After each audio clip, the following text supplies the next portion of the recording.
Valentine's ডের দিন বর্ধমানে পৌঁছে দেখলাম কোনো মেয়েকে বলতে না পারলেও বর্ধমান শহরকে প্রপোজ করে পালিয়ে গেছে কোনো এক ব্যক্তি।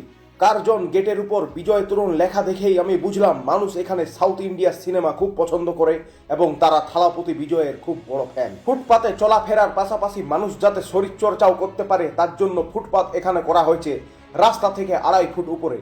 এতে মানুষ ফুটপাত থেকে রাস্তায় নামার জন্য ওঠার জন্য লাফাঝাপাও করতে পারবে। হাঁটতে হাঁটতে আমি একটি রেড লাইট এরিয়া ক্রস করি এবং এটি পেরিয়ে আমি দেখতে পাই কেউ এখানে আই লাভ বাডোয়ান লিখে চলে গেছে, অর্থাৎ বর্ধমানের আরেকটি ডাক নামও রয়েছে। বর্ধমানে নারী মোড় থাকলেও কোনো পুরুষ মোড় ছিল না। এর থেকে আমি বুঝতে পারি বর্ধমান একটি ফেমিনিস্ট শহর। আরেকটু এগিয়ে গিয়ে আমি দেখতে পাই একটি জায়গায় লেখা আছে সম্প্রীতি ও ভ্রাতৃত্বের বাজে প্রতাপপুর। পথ চলতে এক মানুষকে আমি জিজ্ঞেস করি যে জায়গায় সম্প্রীতি ও ভ্রাতৃত্বের মতো সুন্দর জিনিস আছে তার নাম বাজে প্রতাপপুর কেন, ভালো প্রতাপপুর কেন নয়?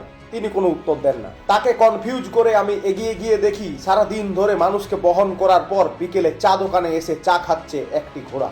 জীবজন্তুরাও এখানে এতটাই স্বাবলম্বী মানসিকতার যে কুকুরও এখানে বেলুনের দোকান খুলে বসে আছে। হাইওয়ের উপরেই বানানো এই বিশাল 3টি স্কাই স্ক্র্যাপার বিল্ডিং দেখে আমার মনটা খুশিতে ভরে গেল, কিন্তু এত বড় বড় উঁচু উঁচু বিল্ডিং এ এই ছোটখাটো দরজা আমার ঠিক পোষালো না। ওভারব্রিজের নিচে এরকম খাপ কাটা জায়গার উপরে হাতের ছাপ দেখে আমি বুঝলাম এগুলো আসলে বায়োমেট্রিক ভেরিফিকেশন, যেটি মিললেই এই খাপগুলি খুলে যাবে। একটি বিশাল ঘড়ির পাশে মানুষজনদের এভাবে পেরিয়ে যেতে দেখে আমি বুঝলাম এখানের মানুষজন টাইম পাস করতে ভালোবাসে।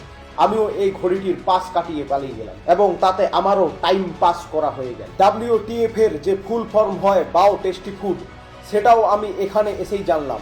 আমি তো আগে এর অন্য ফুল ফর্মেই জানতাম, সেটা হলো ওয়েনেসডে, থার্সডে, ফ্রাইডে। গ্রিন অ্যানাকোন্ডার মতো যে গ্রিন এলিফ্যান্ট অর্থাৎ সবুজ হাতিও হয় সেটা আমি এখানে না আসলে জানতে পারতাম না, যদিও হাতি দুটিকে লাগলো খুব সুন্দর। জীবনে আপনি কি করবেন এই জিনিস নিয়ে যদি আপনার কোনো আইডিয়া না থাকে তাহলে এখানে আইডিয়া পাওয়ার জন্য অফিস রয়েছে। আর একটু এগিয়ে গিয়ে আমি দেখলাম এখানে কালনা গেট বলে কোনো গেটের একটি বাজার লেগেছে। আমি একটি হার্ডওয়্যার দোকান ঢুকে জিজ্ঞেস করি, দাদা এই টাইপের গেটগুলোকে কি কালনা গেট বলে? সে বলল, আরে বোকা লেমন সোডা, কালনা গেট জায়গাটার নাম। একটি প্রপার্টির বাইরে ঘর ভাড়া দেওয়া হবে দেখে আমি দাঁড়িয়ে পড়ি, কিন্তু এই ঘরটি দেখতে চাইলে আমি দেখতে পাই ঘরটি এখনো তৈরিই হয়নি। হলে পরে আমি ভাড়া নেব বলে সেখান থেকে পালিয়ে যাই। ভারতের ম্যাক্সিমাম মানুষই যেখানে বিরাট কোহলি ও বুমরার ফ্যান, সেখানে যে এখনো শিখর ধাওয়ানের ফ্যান রয়েছে দেখে খুব ভালো লাগলো। পটাশিয়াম ফ্লোরোকার্বনেট নামের একটি পদার্থের এত বড় ইন্ডাস্ট্রি দেখে খুব ভালো লাগলো, কারণ এর আগে পশ্চিমবাংলায় আমি ইন্ডাস্ট্রি বলতে শুধু প্রসেনজিৎ চট্টোপাধ্যায়কেই জানতাম। চিকেন প্যালেস নামের একটি দোকানে আমি এসে অর্ডার দিই আমার জন্য 1 প্লেট তন্দুরি চিকেন লাগাতে, কিন্তু আমাকে বলে দেওয়া হয় এটি একটি কাপড়ের দোকান। বেরিয়ে আসার সময় বাইরে দাঁড়ানো দিদিটিকে হাই করলেও সে আমাকে উত্তরে হ্যালোও জানালো না, সে আমাকে ফুল অ্যাটিটিউড দেখিয়ে দিল। স্বাধীনতার প্রাক্কালে আমাদের দেশের নেতাদের সাথে ব্রিটিশদের কোথায় গোল টেবিল বৈঠক হতো সেটাও আমি আজ জানতে পারলাম।